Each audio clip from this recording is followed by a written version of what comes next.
夕日の丘のふもと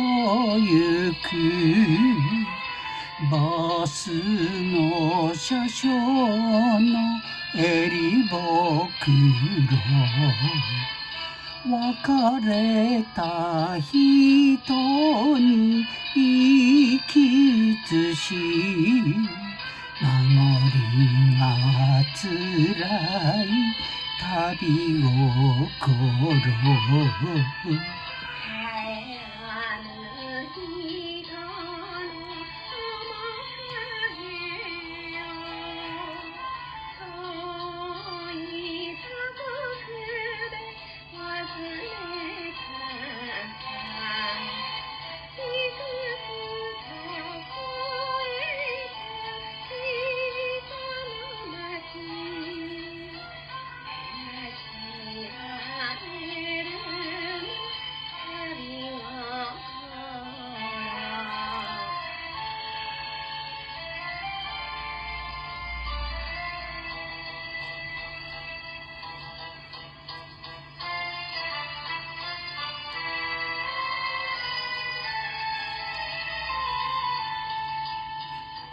まこも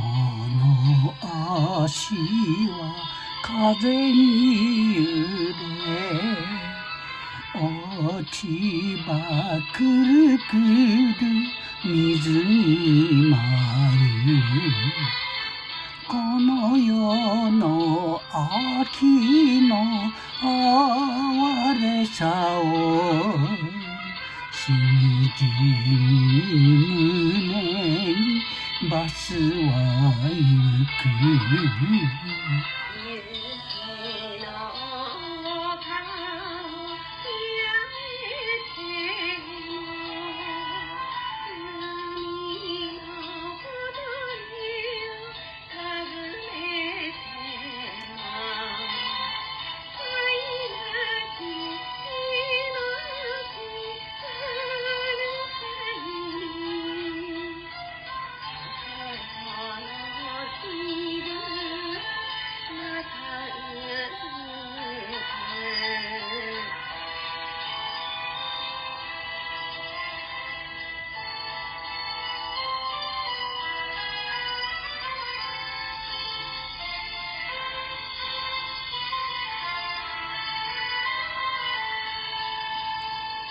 人の